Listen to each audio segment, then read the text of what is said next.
Thank you, Jonathan. I was taking notes as fast as I could. We will have an opportunity to do a Q&A a little bit later, so if you have a fresh question in your mind, jot it down. You'll have a chance in a bit. I would like to introduce our next voice from our community, Candace Gregory. She's back there giving out the good stuff from the Open Door Mission. Candace Gregory is President, CEO of Open Door Mission, founded in 1954. The Open Door Mission is committed to breaking the cycle of homelessness and poverty. Ms. Gregory joined the mission in 1995. We're going to skip all that because you're taking my 35 minutes, Carol. Oh, my... My 35 minutes is dwindling. Here's Candace. You know, interesting enough, I can relate to your introduction. I have 4 children, 17, 15, 13, and 10, and do they ever keep us humble? Oh, yeah. I used to be smart. I woke up stupid recently. I hear in about 10 years I will be smart again. Is that true? Yes. Okay, I have hope.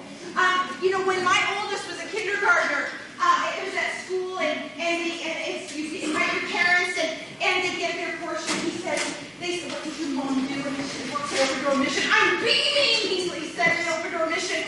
What does she do? Well, she's a doctor, but she doesn't do anything. So I can totally relate to, you know, that whole feeling about deflating that balloon. You know, I've made some overcommitments. Have you ever done that? Yes. And so I've flown to Chicago this week, spoke there, flew to Phoenix, spoke there, came back, went to a high school football game, and then I'm leaving here to go to state marching band. Yeah, it's great. So it's interesting. I was practicing on my family this whole thing, what we're going to talk about today, and my husband reminded me very quickly that you have 35 minutes, and people are going to get up and leave. You can speak as long as you want, but they will probably get up and leave in 35 minutes. So I'm going to have to condense what I planned in this 35 minutes, and many of you know I have a lot to say. I've been with the Open Door Mission for 21 years. I love the people we serve. You know, I love them to the point that I want to empower them. Have you ever had that passion? I want to provide opportunities. I want to give more money or more programs, or I want to provide opportunities. And that's what I want to talk to you a little bit about. In the presentation you're receiving, I've got a whole bunch of stuff that we just won't get to today, but I thought it's better to give it to you, and we call that recliner reading. Yeah. So when you go home and you're having your coffee this afternoon after the Huskers win, you can recline, read. And so you're going to jump right ahead through all those statistics because many of you heard me speak before, and although I want you to have the facts, I want you to know this more. I want to talk about people because that's what we can relate to. Amen? Yeah, and I know that we're in a church, so I can say this. We as Christians tend to be a little bit judgmental. Okay, let's just keeping it real, right? Totally transparent right here. So when you jump ahead and we talk about government has spent billions on the American Recovery and Reinvestment Act, billions. But guess what? That's not changing any lives. We're talking about, again, programs, not opportunities. There's a difference. We can talk about the Farm Bill and the SNAP Bill and all those things, but I want to talk about people. So if you go over to Poverty-Stricken Experience on page 6, it talks about malnutrition, lack of food supply, temporary food shortage, hunger, lack of housing, homelessness. You see, this is what people don't get sometimes is that, homelessness to self-sufficiency. It does not work that way. You know what I'm talking about? This is like homelessness to poverty 1, 2, 3, and then independence and self-sufficiency. It's, you very rarely get to skip over that big, wide ocean. It's true. 2 steps forward, 1 step back. In fact, so I want to talk about some of those things that are barriers that maybe you just don't oversee. Has anybody here taken public transportation? In this city. Because I do it every quarter just to experience it so that I can keep it real. Because you know what? If you don't do it sometimes, you forget how tough it is to get to point A to B, and I'm not talking about in a beer car. I'm talking about in that transportation that lots of money is spent into, that I lobbied for 10 years to get run by the Open Door Mission, which, by the way, 486 people on average ride the bus from our campus. But did you know that the public transportation, like it starts at 6 in the morning, ends at 9 on my route, and then starts up again at 4, goes till 6, doesn't go by 90th and Dodge. Oh, by the way, I got to get down to the little hub to get on another bus to get to where I'm going. I mean, Rosalind, who's at the Lydia House, the only place where a mom can seek recovery with her kids without using foster care. We don't have enough time to talk about that platform today, but that's a whole other issue. She gets on the bus, takes her child to daycare, gets on another bus, goes to college, then finishes that, gets on a bus, goes back and picks up Rosalind, and then comes back to the Lydia House. It's a 4-hour process on the bus. I have another gentleman, he works at Hy-Vee. Gets up, goes to school, gets on a bus, goes on another bus, goes to his job, gets on a bus, comes back to the men's center. That's a 5.25 process. On the bus. Yeah. Is that a barrier? Yes. You know, I was very vocal. I was not in favor, now don't boo me, I was not in favor of increasing minimum wage. I was in favor of taking that money and developing programs that empower people to have vocational training skills, to get a paycheck, to have dignity and respect for themselves. Because you know what? If you don't know what that looks like or feels like, you don't know what I'm talking about. You know, there's all kinds of things that I talk when I talk about barriers. And, you know, veterans, next to children, the average age of a homeless person is 9. The fastest growing population of the homeless are children. They make up 60% of the homeless. And poverty-stricken is just the same. But veterans, last night over 300,000 veterans were homeless in America. Do you know that in the Vietnam War, is there any veterans here today? Okay, in the Vietnam War you had 59,203 casualties. But last night, over 300,000 homeless are sleeping on the streets of America. Does that seem balanced? Does that seem like a barrier? Our Veterans Housing First program is full every night. We have 36 men. Do you know what happens? They self-medicate themselves with alcohol. It's legal and it is cheap. And when we bring them in and they get into that Veterans Housing First program and they meet their peers and they start to sober up and we start to have some behavioral counseling and things like that, we start to see mental health issues. And that's where the self-medication comes in place. Because, you know, nationally, they say that only 30% of those that are homeless have mental health issues. Yes, I know, I could laugh too, but we just don't have time how long that laugh would last. It's literally over 60% that we see. And no offense to your wonderful educators, because like next to the gospel, education's the ticket out of poverty. But No Child Left Behind is leaving casualties all over my Yes. Please don't take offense. But I have adults that I'm serving with less than a 6th grade education, less than a grade 2 reading level, and they can't even flip burgers, guys. Because you have to read the signs to work the machines. I'm talking about skill sets in the tool belt that can empower you to be able to work.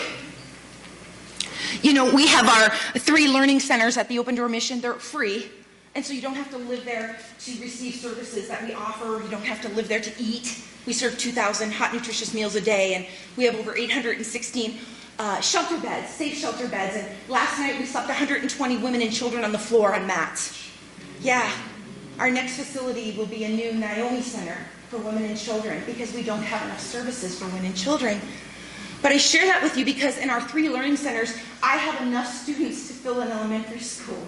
I have 191 mothers working on their GED at the Lydia House. And their children get to come home every day and go into our Title I lab. And they get to work on their educational goals too. and they're starting to learn the value of education. That is exciting, right? Yes. And at our men's center, I have over 280 men working on their GED, over 100 men in ESL. All of those things are opportunities that you can't go to your local school and get anymore. You have to pay. Yeah, just for a GED. It's, and you mentioned the free lunch program, and it's a great program, but I won't talk about the quality of food, right? Because if you have kids, you already know that that's a whole other issue. Thank you to that Michelle for that wonderful, healthy lunch. But did you know the hardest part for our poverty-stricken families is when school is out? Because during those 12 weeks, mom has to stretch that minimum wage job for 10 more meals per child. Well, the average mom has 2.3. Let's say 3 kids. That's 30 more meals. In our after-school program, we have 300 children, 52 weeks of the year. Our day camp does 300 kids in the summer. And those kids will be home taking care of themselves, getting into trouble, and not eating. And I just need to tell you that when you feed people well, you have less behavioral issues. Did you know that? Look, moms, you know that's true. And look at me. I don't miss many meals, but I love food. And when you are hungry, but I'm not talking about the true hunger that I'm talking about, just, a little hunger pain. You know how cranky you can be. Magnitude that by a whole lot more. Interesting enough, I can go on and on about some of these social issues like foster care and the LGBTQ. Do you know, I'll just say this. We serve everyone at the Open Door Mission. We serve all. You get that, right? We serve all. Because I am not called to judge, I am called to love. And so we serve all at the Open Door Mission. I can talk about more of those social issues. I just finished doing a conference with Ruby Payne, and I love empowering people. Have you read one of her best books, A Framework for Understanding Poverty? In this, I've traveled with her for the last few years, and I just love working with her. She's fun. But I challenge you to read some of her work, because it's good. On page 7, I labeled out some 12 key points to remember when you're working with those that you love in poverty. And if you go to the very last slide, it says there's just 4 things that one leaves poverty. You see, at the Open Door Mission, I mentioned I have 300 children on our campus every night. I have the next Brett Favre, Aaron Rodgers baby. Just come on over and take a look. But you know what? It's too painful to stay. That's why you leave. Or you have a vision or a goal that will take you out of the poverty. Or it's a key relationship. You see, I have a Southwest Kiwanis Club that comes on site quarterly, and they give every child a certificate of achievement for their academics. Let me tell you, this is a little challenging. If you're educators, we can't always find something. And so you have to become creative in finding something that you can honor a child. And if you come for a tour, you'll see all these certificates on their bedroom doors. Because it's just a paper that you see, but to them, it meant that the superintendent of schools or the police chief, they all clapped for him. He came up, right, Dr. McKeelan? He got his certificate, and that empowered him. You know, I have a young man that's in his 4th year at UNO. He's the first man to go to college, and he has a $40,000 renewable scholarship. That's a ticket out of poverty. That's a ticket out. You know what? He was the first, in the 21 years at the mission I've been, he's the first young man that ever asked me for Shakespeare in our library. I don't get a lot of Shakespeare, don't leave it at the Open Door Mission. And that Kiwanis man, Bob Likey, took that young man and took him over to a bookstore and he got him Shakespeare. And you know, when that man and his family moved out of the mission, Bob followed that young man and kept a relationship with him, taking him out to Village Inn for a piece of pie, just doing all that, just developed through this coming to the mission and honoring kids. That's a relationship. Do you have a relationship with someone who's homeless or poverty-stricken? Because that's what it's going to take. It's going to make you feel a little bit uncomfortable. But 99% of my best friends have experienced homelessness or are still living in poverty. Yeah. You know, one of the other things that will break you out of poverty is a special talent or skill. You might have saw in the paper recently, on the front page, we had a picture of Anthony. And Anthony loved to run. It cleared his mind. And Anthony's the first young man to go to college, too, at Iowa Western Community College on a scholarship. And he's running and jumping those hurdles. And he's making memories. And he's having a great time at college.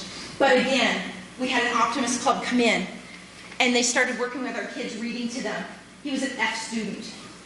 And started having that relationship with him. And here he is in college. Again, a relationship, a talent. You know, in our after-school program, I love going through there. And I have Michi. And when we first started working with Michi, his favorite word started with an F. I know. But I love him. I love him. And you know, there's nothing like getting a call that says, Michi is going to have to take the day off because this MFer is just not working for us. That's his every word. But again, that's the language. You know, and so it took some time to teach him that that's not acceptable, right? But in his world, that's just how everybody talks. But you know, over about 3 months, that stopped. Recently, this summer, he told me, "Oh, Candace, my sister has got it going on." And I thought to myself, really? Because she started our program and was in there for 9 months. She was an F student, and she's a bunny, cheerleading, doing all this great stuff, and she got pregnant over the summer. She didn't go back to school. And he's telling me that she's got it going on. Success. So I sat him down and I said, Dimitri, I said, you need to tell me why you think that that's success. He said, oh, Miss Candace, she's got a full fridge of food, and she doesn't have to live with my crackhead mom anymore. Yeah. Success. So definitions of what, we're not on the same page sometimes in the same book on how we define things. You know, so, and I don't have time to talk about that because, you know, again, 35 minutes, where do you even start, right? How did he do this? But I want to talk to you about some things that we do at the Open Door Mission, and our poor IT lady, she's just jumping all over. She's like, where is she? Well, I want to empower you to know how to help some people. How many of you have seen some panhandlers with some cardboard signs? Yeah. And how many of you in this room truly believe that they are homeless, living in our shelters? Well, I'm here to tell you that 99% of them don't. Yeah. In fact, I know 6 men that have made, well, 4 men for sure, that have made more than $30,000 this year on panhandling. They dress for their job. I know, you're like, no. Yes, they do. It's a job. They live over here in Park Avenue. They share an apartment. There's nothing in the apartment. You have to sit on the floor when you go to visit them. Now, they'll offer you a bottle, but that's about all that's in the apartment. And, yeah, they just self-medicate themselves. People are very generous in our community. Did you know that? $50, $100. We're not talking $1 or $2. Because, you know, we prey on people's emotions, right? Because you feel, man, you're warm in that car. You got the air blowing. You feel great. You got a job, a home you're going home to. I'll just slip down 20 here, 20 there, right? That's not the opportunity empowerment that I'm looking for the people I love. Because you're just enabling them to continue in that cycle. We could talk about, well, Candace, it's okay. Just, you know, we just let them be that. No. I want more for them. And God wants more from them than where they are right now in this moment in their life. He loves them. And so we did all compassion cards. We give about, 20,000 of these out a year. It's funny because when I see a panhandler and they see me coming, I've driven the same kind of vehicle for like 20 years. Do you know the reaction when they see me coming to their corner? Okay, this is what happens. They turn their back on me, or they shout across the thing, "We're not meeting at the mission today!" Or they something. I'm telling you. It's just, and I tell, come on over, get in the car, let's go around the block, let's talk about this. And, you know, and you know, it's interesting because Jerry, you probably saw on the news, Jerry was fighting over the corner here on 72nd Dodge, and he broke his foot.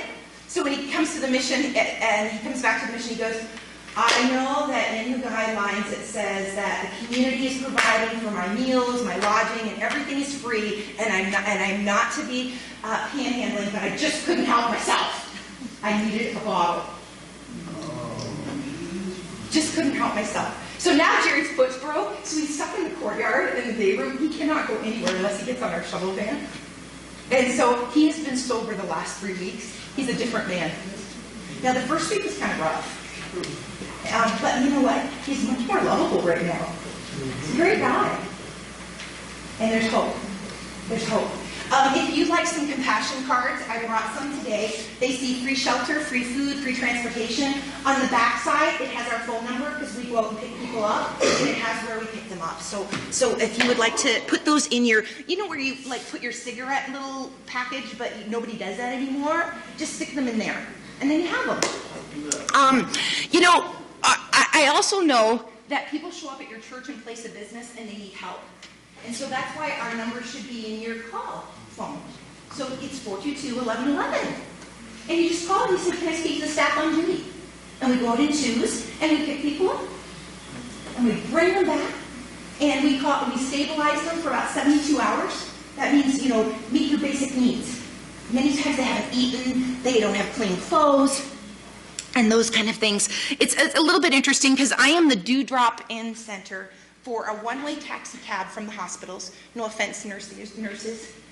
But recently I was giving a tour, and I saw a happy cab pull up, and this man jumped out with his little IV and his little bottom out his back end of his gurney. And I said to the tour people, just one moment. I flew over that taxi cab hood, and I said, don't you dare move this man. I said, sweetie, you were at the wrong place. You have an IV port, and you have no clothes. Oh, but they gave me a free taxi to here, to the open door mission. Oh, sweetie, I'm paying for you for a one-way taxi back. Yeah. Unfortunately, we have a lot of physical health issues, and we have a lot of mental health issues in our community. And when I said about the self-medicating, we get people on their medications, and then what happens? What happens? They feel good, right? Somebody comes along, we call them do-gooders, and they say, you are healed, you just need to pray a little bit more. And you don't have to take that anymore. And then what happens? They go off the medications, and then it starts all over again, and we start that cycle. At our free health and healing clinic, we serve 200 patients a week, and we're not even open full time. There's a true need for access for health care. I need to talk about why people are homeless or why people are living in poverty, because sometimes if I had $1 for every businessman or woman that said to me, Candace, just get them a job or get them a home, I would have no financial needs at the open door mission. Because truly, that's what people say to me all the time. Just get them a home, just get them a job. Because it's not that easy. 50% of my women at the Open Door Missions Lydia House are victims of domestic violence. And when you're living in poverty, there's stress. All kinds of stress. And I'm not using this as an excuse. But there's a lot of domestic violence going on behind closed doors. And 50% of the women and children that end up at the Lydia House self-report that they are victims of domestic violence. And then we have a lack of safe, affordable housing. We opened our permanent supportive housing 3 years ago. It's 41 2- and 3-bedroom apartments. It is just a drop in the bucket to the 4,000 units we need. But you know what? I'm a mom of 4, and I don't want to live in drug and gang-infested areas. And I don't think the people that I love and serve should have to. I have a mom who's a dietitian, and her home is broken into at least twice a week. And there's nothing she can do. They take whatever they want until she can afford to move out of that area. It's tough. In our permanent supportive housing, it's just not housing. It's supportive. We have staff 24 hours. We do the Dave Ramsey Financial Peace University program. In the last 4 years, 3 of our families have been first-time homeowners. And, wait for this one, 18, almost 21 after October 24th, but 18 families have paid off more than $10,000 in credit card debt. Is that not freedom? I mean, there's freedom in Christ, but I'm talking about freedom financially. Because I'm serving people in poverty that are living off credit cards. It's a whole issue that we don't really talk about because some people say it's acceptable. But I have people who literally lose their job, and that's what they live off of. Yeah. Or how about, did you know that going through McDonald's, the value menu is cheaper than feeding families at home? You know, so we're doing a whole bunch of new life skills. And people are like, oh, Candace, that's not something that contributes people to poverty. Yes, it is. You look great today. You smell great. You're well groomed. Someone taught you that. You show up to work like that and you don't tell your boss off inappropriately. Because if you do, you won't keep your job. So somebody has taught you some of those life skills. And then, you know, we have life-altering addictions, and we won't get into all of this, but I mentioned alcohol, but, you know, we have K2, and we have marijuana, and marijuana is not even a drug. Did you know that? I speak at 300 schools a year. Man, are they ever informative, those high school students. You know, you got crank, and you got crack, and you know, I need to say that homelessness and poverty does not discriminate. You realize that, right? We're really not talking about, I mean, yes, Caucasian is our largest population when we talk about homelessness, and Black when we talk about poverty-stricken, and all these different things, and I can talk about all of that, but really, I'm serving people now with degrees, and people who were living way beyond their means, and then they lost their job, and then their spouse lost the job. I mean, our shelters are full of people that you don't even realize. I mean, I gave a tour, and this family said, but this is not what I envisioned. This was not my perception. This is not what I thought I was going to see. Yes, these are our invisible neighbors. Yes. I threw some scripture in here just because I could. Yeah, I mean, a lot of times you can't, so I threw some things in there for you. As I mentioned, you don't have to live at the Open Door Mission to eat there, so that's why we serve about 2,000 hot, nutritious meals a day, and actually 42% of children in Nebraska receive the free or reduced lunch program, but when school's out, that's when we see the whole increase in our lunch at the Open Door Mission, as well as 1 in 6 in our heartland face hunger every day. Our Timberlake Outreach Center already serves about 10,000 families a month who actually are working poor families. We have very effective homeless programs. You'll see in the news next Saturday, 24 graduates, men and women that are graduating with their families. They're graduating not only from our recovery program, but graduating with their GED. And 1 year after graduation, 91% are clean and sober, maintaining healthy relationships, and productive in the community. Now that's breaking the cycle. Your state program is 18%. Yeah, 21 in Iowa. The interesting enough, when we talk about food, though, and meeting just people's basic needs, we actually see that when people come to our Timberlake Outreach Center working poor families, they come to get a package of diapers. Those are like gold, by the way. If you don't have a diaper depot program, wow, you're missing out because it's gold. We have diapers and toiletry kits and a food pantry, and then when they come and we develop a relationship, we say, by the way, we have Dave Ramsey's Financial Peace University, and we have free case management, free budgeting, and did you know we have GED? And you build that relationship with them, and they start to have trust with you, and they're like, I'm going to do that. I'm going to step out. I'm going to start this program. I'm going to do something. And it's exciting. But we've grown so large with that program, it's created some congestion in our campus. If you've come to volunteer, and so you noticed in South Omaha on 27th and K that are signing up this week, and we're opening an outreach center there with all of those programs. We're going to where the people are. I'm not conveniently located. I'm told that every day by our people who have to volunteer. Yes, I have 14,000 volunteers that donate 2 hours of their time every month. And I hear it all the time, I am not conveniently located. Well, let me tell you, when the city moved us there, we didn't think that either. But now I have a safe therapeutic environment. And it's controlled. Yeah, it's great. Didn't see it, but now I do. And the other thing is, you'll see right off of Broadway, 16th and Broadway, we served 4,000 just last month, 4,000 families from Iowa. Just coming to get a package of diapers. Just coming to look for a winter coat. Just coming to get a food pantry. And so now we'll be over right in Council Bluffs where we can be a better respecter of their time and their gas money. They won't have to come over the bridge and drive all that way to be served. So really excited about what God is doing in our homeless prevention programs. When you go to the page 10, you'll see I put a little collage of guests that we serve. And you know what? You do not have to fly over the mission field to get there any longer. Did you know that? Yeah, I know it's fun to build a well in Bolivia, and it's great to serve in an orphanage in Mexico. But you do not have to fly over the mission field to get there. They're right here in our community. Right here. Experience it before you go. I mean, we actually have to use picture identification right now in our Homeless Prevention Center. Do you know what that is? That's a binder that has pictures of diapers and the size. It has food boxes and the number of people that are in the family. It's all pictures now. Because I serve about 32 different languages last month at the Timberlake Outreach Center. And if we didn't use picture communication, they'll keep their children home from school to communicate with us. And so you have to become a little bit creative to empower people. You have to think outside the box. And interesting enough, it looks differently. And so maybe someone is showing up at your place of business or your church, and you maybe don't have a winter coat or a toiletry kit or sanitary napkins or a food pantry. And so we call that Love Link. You like that? That means you just call 829-1510 and you say, hey, I'm over here at First United Methodist and I'm working with a family and they need this and this and this.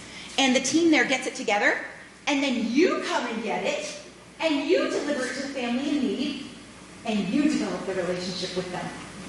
Yeah, because you have the most impact in your 5-mile radius, right? You know what? Hey, did I lose you? Are you still awake? This is supposed to be interactive. And so trying to empower you, not just those we serve, but empowering you as an organization, as a business, as a church, to serve people. But not everybody has the room to have a 5,000 square foot outreach center in their place, right? And it's much better for you to develop a relationship with them, because I already have it, and they need more support. And the more healthier people that you get involved in their lives, the more chance they have of being successful. Do you have a friend that lives in poverty or is homeless? Because you can. I challenge you. We're going into our Hope for the Holidays, Hope for the Hungry. And somebody asked me today, Candace, are you guys going to do the Drumstick on Wheels program? Well, many of you know my predecessor, Pastor Bob, and we used to serve 10,000 meals on Thanksgiving Day. It was phenomenal. But you know what's even more phenomenal? Is empowering 5,000 families to sit around their own table and have Thanksgiving meal. That is phenomenal. And so for the last 8 years, we deliver 5,000 turkey and fixin' boxes to families in need the Saturday before Thanksgiving. How many of you drove here today? This should be 100% participation. I need 800 volunteer drivers the Saturday before Thanksgiving. Go to our website. I challenge you. It'll be the best 2 hours of your weekend. Bring your family, bring your friends, bring your grandkids. This is what happens. People come back angry at me. And they say, Candace, I just delivered a turkey and fixin' box to a family that has a blanket up to their window. Welcome to my world. It's called slumlords. And there's 2 inches around the window. And you don't want to know the heat bill. What the hell are they? Or they come back and they say, Miss Candace, I delivered to a family that has no running water. How are they going to cook? You become creative when you live in poverty. You have neighbors when you live in poverty. You have relationships. Don't worry. They'll be cooking their turkey and fixing. And so, amazingly, again, these are our invisible neighbors. One gentleman asked me, Candace, are you still doing the Streets of Omaha, Streets of Hope program? You betcha. If you've never volunteered before, think about it. We deliver 1,800 sack lunches and toiletry kits between Omaha and Council Bluffs, and we go to places that are, crack alley and homeless camps and abandoned buildings and all those things. And we have a relationship. We honk the horn and we ask permission to come in and to visit. And we bring them things and we try to develop a relationship. And it's a really good day if you bring somebody back to the Open Door Mission. Just like Linda. You see, in July we had a team from Washington. We've had about 140 different organizations from out of town come to visit us this year. And this team was from Washington. And I was part of their leader on the Streets of Omaha program. So we drove up to this abandoned building. It's all boarded up. And there's a group of men and one woman. I'm sure you know what was going on. I won't even get into the sex trafficking and all of those things that we're dealing with these days. So we got there, and my team is talking to them and giving them a sandwich, and they're starving. And I said to Linda, I said, do you know that God has more for you than this very moment that you are in? Would you please come back to the Lydia house with me? And she said, just a minute. I thought, okay. And she went walking into that abandoned building. And I mean, it is dark, you guys. It's pitch black in there. And she comes out, and she's got 2 Walmart bags. She says, I'm ready. And we jumped into that van, and we took off, and those men didn't even know their booties hot to death. That's how fast it happened. That's how fast it happened. You know, I saw her a few days later. She looked totally different. Do you know what I mean? Totally different physically. But then I saw her a week or 2 later. And I'm talking, she was different on the inside. She had been to our clinic. She had gotten treated for some sexually transmitted diseases. She had an appointment with Community Alliance. We have about 56 nonprofit agencies that come on our campus to offer resources. And do you know what? About 2 months later, she was in her own apartment. And now I see her for the last 5 months. She volunteers 2 days a week at the Open Door Mission. She rides that bus. I hear all about it. And she comes in, and she folds laundry, she helps in the kitchen. And she's a totally different person. But she's been on the streets for almost 10 years like that. 10 years. Yeah. Being used and misused and all those things. I've used all my time up. You're not surprised. But I challenge you to reach beyond your walls. You can be a volunteer. You can be a team member. You can be a supporter. It's going to be winter. What are you going to do with those winter coats and things you've outgrown or undergrown? They are so needed. You can empower someone with those. You know, if a mom comes in and she's looking for a size 6 coat and it's in your closet and you're not even wearing it, I mean, we're talking about desperation. But that could be empowerment to someone who's living from paycheck to paycheck. I didn't have a lot of time to go into reflections on poverty, but, you know, God's Word is full of it. And you don't have to believe me on it. Read the book for yourself. Don't wait for the movie. It's there. It calls Christians to provide for the poor and needy. But yet 60% of my supporters at the Open Door Mission are not affiliated with a local church.